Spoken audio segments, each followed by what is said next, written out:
1857 की क्रांति पढ़ रहे थे। मैं फिर चाहूंगा कि आपको अगले 5 मिनट में पिछले 3 दिन की क्लासों का रिवीजन करवाया जाए। 1817-18 में राजस्थान की रियासतों के साथ Lord Hastings governor general, Delhi के रेजिडेंट चार्ल्स मेटकॉफ और मालवा के रेजिडेंट जॉन मेलकम के माध्यम से संधियां करता है। इन संधियों के बाद में एक पोस्ट बनाई गई थी रेजिडेंट फॉर राजपूताना, जो कि दिल्ली में था और डेविड डॉक्टर लोनी था। 1832 में इस पोस्ट का नाम किया गया agent to governor general for Rajputana. Ajmer में हेडक्वार्टर बनाया गया। Doctor Abraham Lockett first AGG थे। 45 में इस ऑफिस को आबू भेजा गया, पर 64 में इसके लिए 6 महीने की व्यवस्था की गई। 6 महीने अजमेर, 6 महीने आबू। 57 की क्रांति के time George Patrick Lawrence Rajasthan का आईजीजी था, जो इससे पहले एक लंबे समय तक मेवाड़ का पॉलिटिकल एजेंट रह चुका था। कर्नल टोड मेवाड़ के पहले पॉलिटिकल एजेंट थे। राजस्थान में 6 मिलिट्री कैंटोनमेंट्स हुआ करती थी, नसीराबाद, नीमच, देवली, एरनपुरा, ब्यावर और खेरवाड़ा, जिनमें ब्यावर और खेरवाड़ा में कोई क्रांति नहीं हुई। क्रांति की शुरुआत नसीराबाद से 28 मई को 15th नेटिव इन्फेंट्री करती है, जिसका साथ 30th नेटिव इन्फेंट्री ने दिया था। आपके न्यूबरी और स्पॉटिसवुड को मार दिया गया, लॉक और हॉडी घायल हुए उसके अंदर, और पैनिक को हृदयाघात से मृत्यु हो गई थी। सारे विद्रोही दिल्ली चले गए। सवाल 2, क्रांति नसीराबाद में ही क्यों हुई? क्योंकि मेरठ से आई हुई 15th नेटिव इन्फेंट्री को अजमेर से हटाकर नसीराबाद भेजा गया, तो उन सैनिकों में असंतोष था। नसीराबाद की बॉम्बे लासर्स को 15th नेटिव इन्फेंट्री पर ध्यान रखने के लिए कहा गया, उनके हथियार डालने के लिए कहा गया। नसीराबाद की शहर में घूमते हुए वो साधु और फकीर जो कि खबरें दे रहे थे कि चर्बी वाले कारतूसों की वजह से हमारा धर्म भ्रष्ट किया जा रहा है। सवाल नंबर 2 कि ये लोग दिल्ली क्यों चले गए थे? इन लोगों ने अजमेर की तरफ रुख क्यों नहीं किया? क्योंकि अजमेर में मैगजीन का किला कार्नेल के नेतृत्व में बहुत सुरक्षित स्थिति में था और इसको ये तोड़ नहीं सकते थे। डीसा से अंग्रेजों की नई बटालियन आने वाली थी और ये उसे भिड़ंत नहीं करना चाहते थे। इन्हें डर था कि अजमेर का जनमानस या अजमेर के जो सेठ साहूकार है वो अंग्रेजों का साथ दे सकते हैं। ये दिल्ली जाकर जल्दी से जल्दी बहादुर शाह जफर से मान्यता प्राप्त करना चाहते थे। इनके साथ में लूट का धन था बहुत अधिक संख्या में। इनके साथ में घायल सैनिक, महिला और बच्चे थे। 2 जून को कर्नल एबोट ने नीमच की छावनी में प्रतिज्ञा करवाई कि सभी भारतीय सैनिक अंग्रेजों का साथ देंगे, पर मोहम्मद अली बेग ने अवध का उदाहरण देते हुए इस प्रतिज्ञा को करने से मना कर दिया। 3 जून को हीरा सिंह के नेतृत्व में वहां पर क्रांति हो जाती है। विद्रोहियों का शाहपुरा के राजा लक्ष्मण सिंह ने स्वागत किया। देवली की महिदपुर बटालियन उनके साथ हो गई और सारे विद्रोही दिल्ली चले गए। देवली के अंदर जहाजपुर से 800 मीणा सैनिकों की भर्ती की गई। नीमच छावनी में एक सार्जेंट की पत्नी और उसके बच्चों को मार दिया गया था। वहां से भागे हुए 40 अंग्रेज, जिनमें डॉक्टर मरी और डॉक्टर केन थे, पहले केसुंदा आए, जहां पर राम सिंह पटेल, ओंकार सिंह पटेल, केसर सिंह पटेल और यादव राम ने उनका स्वागत किया। वहां से वो लोग डूंगला में रुगाराम नामक किसान के घर पर रुके। कैप्टन सोवर्स, जो कि मेवाड़ का पॉलिटिकल एजेंट था, बख्श सिंह बेदला के नेतृत्व में सेना लेकर गया। नीमच की छावनी पर नियंत्रण स्थापित किया। बख्श सिंह बेदला को वहीं छोड़कर कैप्टन सोवर्स डूंगला से उन 40 अंग्रेजों को निकालता है, उदयपुर लेकर जाता है, जहां महाराणा स्वरूप सिंह ने उनको जगमंदिर महलों में रखा था। नीमच की छावनी में पुनः विद्रोह की आशंका पर अर्जुन सिंह सहीवाला ने चर्बी वाले कारतूसों की बात को निर्मूल साबित करने के लिए, आटे में चर्बी मिलाई जाने की बात को निर्मूल साबित करने के लिए सब लोगों के सामने सैनिकों के साथ में वहां खाना खाया। 1835 में एरनपुरा छावनी में जोधपुर लीजियन बनाई गई थी, या जोधपुर लीजियन बनाई गई, जिसके लिए एरनपुरा छावनी की स्थापना की गई थी। इसके 90 सैनिक सिरोही के अनादरा नामक गांव में रोवा नामक गांव के सामंत के विद्रोह को दबाने के लिए गए थे, जहां इन लोगों ने विद्रोह कर दिया और एजेंसी के अधिकारी जेडी हॉल के बंगले पर आक्रमण कर देते हैं। अलेक्जेंडर लॉरेंस, जो कि पैट्रिक लॉरेंस का बेटा था, घायल हो जाता है। वहां से विद्रोही अब्बास अली, शीतल प्रसाद, मोती खां और तिलक राम के नेतृत्व में आगे बढ़ते हैं और खेरवा के अंदर कुशाल सिंह चांपावत, जो कि अहुआ का सामंत था, इन्हें अपना नेतृत्व प्रदान करता है। बिठोड़ा के युद्ध में कुशाल सिंह चांपावत और एरनपुरा की सेना ने कैप्टन हीथकोट और कुशाल राज सिंघवी की संयुक्त सेना को हराया और ओनार सिंह पंवार सहित 76 आदमी राज की सेना के मारे गए।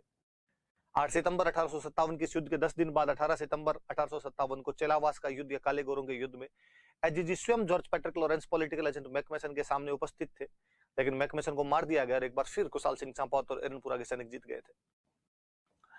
इन 2 युद्धों के बाद में शिवनाथ सिंह आसोप के नेतृत्व में 10 अक्टूबर को विद्रोही यहां से निकलते हैं, पर 16 नवंबर को नारनौल के पास गेरार्ड की सेना से हारकर शिवनाथ सिंह आसोप वापस आ जाता है।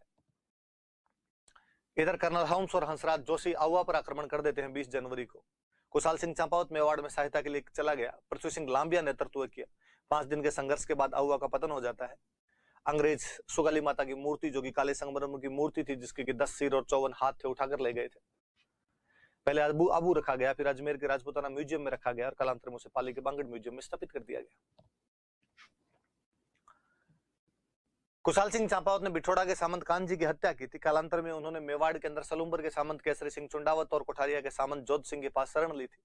8 अगस्त 1860 को नीमच में अंग्रेजों के सामने सरेंडर किया। टेलर कमीशन बनाया गया, उसने बरी किया। 64 में उदयपुर में उनकी मृत्यु हुई। उनके बेटे देवी सिंह को बाद में जागीर मिली। आसोप के शिवनाथ सिंह, बुलर के बिशन सिंह, आलनी आवास के अजीत सिंह ने इनका साथ दिया था। शिवनाथ सिंह आसोप तो बड़सू नाम की जगह पर भी 35 दिनों तक अंग्रेजों से लड़े थे। उस समय जोधपुर का राजा तख्त सिंह हुआ करता था। कोटा में 15 अक्टूबर 1857 को वकील जयदयाल और रिसालदार मेहराब खान ने क्रांति की। मेजर बर्टन, उसके 2 बेटे फ्रैंक और आर्थर, डॉक्टर सैडलर और सेविल क्विंटम और महाराव के प्रतिनिधि देवीलाल को मार दिया गया। महाराव राम सिंह सेकंड को नजरबंद कर दिया गया। मथुराधीश मंदिर के महंत कन्हैयालाल गोस्वामी ने समझौता करवाया। 9 शर्तों पर महाराव से जबरदस्ती साइन करवाए गए, जिनमें एक शर्त थी कि बर्टन की हत्या के लिए महाराव जिम्मेदार है। करौली का राजा मदनपाल महाराव को मुक्त करवाता है। 22 मार्च 1858 को मेजर रॉबर्ट्स स्वयं सेना लेकर आता है। 30 मार्च 1858 को विद्रोहियों से पूर्णतः मुक्त करवाया जाता है। कई विद्रोही भंवरगढ़ गए थे, जहां के व्यापारियों ने जब उनको शरण दी तो उन पर 51 रुपए का अंग्रेजों द्वारा जुर्माना किया गया था। जयदयाल का भाई हरदयाल और मेहराब खान के भाई करीम खान लड़ते हुए मारे गए थे। जयदयाल और मेहराब खान को एजेंसी के पास उसी नीम के पेड़ पर फांसी लटकाया गया था, जिसके पास उन्होंने बटन का सिर काटा था। राम सिंह सेकंड की तोपों की सलामी घटाकर 15 से 11 कर दी गई और मदनपाल की तोपों की सलामी बढ़ाकर 17 कर दी गई। टोंक का नवाब वजीरुद्दौला अंग्रेजों का समर्थक था, पर उसके मामा मीर आलम खान ने विद्रोहियों का साथ दिया। निम्बाहेड़ा में नीमच के विद्रोहियों का स्वागत किया गया। ताराचंद पटेल जैक्सन की सेना का सामना करता है। ताराचंद पटेल को मौत की सजा सुनाई गई। मंदसौर में फिरोज खान नामक व्यक्ति, जो खुद को मुगल शहजादा बताता था, निम्बाहेड़ा के हाकिम अहमद यार खान से संबंध स्थापित कर लेता और उसके आदमी भी यहां पर आकर बिगाड़ करते हैं। टोंक के विद्रोह में महिलाओं ने भी भाग लिया था, ऐसा मोहम्मद मुजीब के नाटक आजमाइश से पता चलता है। धौलपुर में देवा गुर्जर और भवानी शंकर ने विद्रोह की शुरुआत की, लेकिन बाद में इंदौर और ग्वालियर के विद्रोही यहां पर आकर जम जाते हैं, जिन्हें भगाने के लिए राजा भगवंत सिंह को पटियाला से सेना बुलानी पड़ गई थी। भरतपुर में गुर्जर और मेव विद्रोह कर देते हैं। राजा जसवंत सिंह को पॉलिटिकल एजेंट मॉरिसन को कहना पड़ा कि प्लीज भैया आगरा चले जाओ, इधर मत रहो। अलवर के राजा विनय सिंह ने अंग्रेजों का साथ दिया, पर उसका दीवान फैजुल्ला खान विद्रोहियों के समर्थन में आ गया था। जयपुर में पॉलिटिकल एजेंट ईडन ने राजा राम सिंह सेकंड को कहा कि प्लीज सादुल्ला खान, विलायत खान, उस्मान खान का कुछ करो। सादुल्ला खान को निष्कासित किया गया, बाकी दोनों को गिरफ्तार कर लिया गया। अंग्रेज राजी हुए। राम सिंह सेकंड को सितारे हिंद की उपाधि और कोटपुतली परगना दिया गया। बीकानेर का राजा सरदार सिंह एकमात्र व्यक्ति था जो अपनी रियासत से बाहर इस विद्रोह को दबाने के लिए गया था। उसे अंग्रेजों ने टिब्बी परगने के 41 गांव दिए थे। तात्या टोपे क्रांति के दौरान 2 बार राजस्थान आए थे। भीलवाड़ा के मांडलगढ़ आए थे। वो कुवाड़ा के युद्ध में रॉबर्ट से हार गए थे। झालावाड़ के राजा पृथ्वी सिंह से 5 लाख रुपए दिए और झालावाड़ पर कब्जा कर लिया था। दोबारा उन्होंने बांसवाड़ा पर भी कब्जा किया था। सलूम्बर के केसरी सिंह और कोठारिया के जोध सिंह ने उनका समर्थन किया था। बीकानेर के राजा सरदार सिंह ने 10 घुड़सवारों की मदद की थी। जैसलमेर को छोड़कर बाकी सभी रियासतों में सहायता के लिए गए थे। कालांतर में मानसिंह के विश्वासघात के कारण नरवर के जंगलों में गिरफ्तार हो गए। सिक्कर के सामंत को भी उनको शरण देने के आरोप में फांसी दी गई थी। सिक्कर में तात्या टोपे की छतरी है। अमरचंद बांटिया, जो कि मूल रूप से बीकानेर के थे, ग्वालियर में रहते थे। झांसी की रानी और तात्या टोपे की सहायता करते हैं। क्रांति के भामाशाह कहे जाते हैं। अंग्रेजों ने उनको भी फांसी लगाई थी। वो राजस्थान के प्रथम व्यक्ति थे जिन्हें 57 की क्रांति में फांसी दी गई थी। इतना सब कुछ हमने पिछले 3 दिन की क्लासों में पढ़ा था, जिसका कुल जमा योग लगभग 3 घंटे और 15-20 मिनट की क्लास है, जो कि हमने पिछले 7-8 मिनट के अंदर रिवीजन किए हैं। ये तमाम फैक्ट थे। कहां क्रांति हुई, किसने की, कब की, क्या हुआ, हम इनसे थोड़ा सा आगे बढ़े।